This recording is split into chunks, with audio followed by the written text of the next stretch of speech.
বন্যা পরিস্থিতিতে উদ্বেগ নেপালে। উদ্বেগজনক সংবাদ পেল প্রতিবেশী ভারত। লাফিয়ে বাড়ছে মৃতের সংখ্যা, এখনো পর্যন্ত প্রাণ হারিয়েছেন 160 জনেরও বেশি। এখনো নিখোঁজ 1500 জন, খোঁজ মিলছে না 300 ভারতীয়র। উদ্বেগ প্রকাশ বিদেশ মন্ত্রকের। সংকটকালে পাশে দাঁড়িয়েছে ভারতে। ইতিমধ্যে 10 টন ত্রাণ সামগ্রী পৌঁছানো হয়েছে বিধ্বস্ত নেপালে। তিব্বত থেকে নেমে আসা জলের তোড়ে নেপালে ভয়াবহ বন্যা পরিস্থিতি। একের পর এক এলাকায় জলবন্দী মানুষ, ক্ষতিগ্রস্ত একাধিক এলাকা। পরিস্থিতি সামাল দিতে শুরু হয়েছে ব্যাপক উদ্ধার কাজ। নেপালের 6টি জেলার পরিস্থিতি অত্যন্ত উদ্বেগজনক।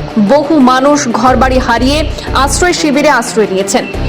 আর লাগাতার বাড়ছে মৃতের সংখ্যাও। এখনো পর্যন্ত 160 জনেরও বেশি মানুষের প্রাণহানির সংবাদ পাওয়া গেছে। বিপর্যয়ের পর দেশ বিদেশের মিলিয়ে প্রায় 1500 জন নিখোঁজ রয়েছেন বলে জানা গিয়েছে। তাদের মধ্যে কমপক্ষে 300 জন ভারতীয় রয়েছেন। বিদেশি নাগরিকদের মধ্যেও অনেকে এখনো নিখোঁজ রয়েছেন বলে জানা গিয়েছে। আমেরিকার 47 জন, ব্রিটেনের 33 জন, অস্ট্রেলিয়ার 34 জন এবং কানাডার 24 জনের খোঁজ মিলছে না। বন্যার জেরে ক্ষতিগ্রস্ত হয়েছে নেপালের 6টি জেলা। একাধিক সেতু এবং বাড়ি ক্ষতিগ্রস্ত হয়েছে। বিভিন্ন এলাকা একেবারে নিশ্চিহ্ন হয়ে গিয়েছে। পরিস্থিতি মোকাবেলায় নেপালের সেনা বিস্তীর্ণ এলাকা জুড়ে উদ্ধার কাজ চালাচ্ছে। আর এই কঠিন পরিস্থিতিতে নেপালের পাশে দাঁড়িয়েছে ভারত। ইতিমধ্যে 10 টন ত্রাণ সামগ্রী নেপালে পৌঁছে দেওয়া হয়েছে ভারতের পক্ষ থেকে।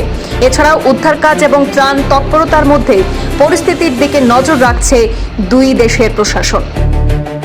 ব্যুরো রিপোর্ট, পূর্বাঞ্চল প্রতিদিন।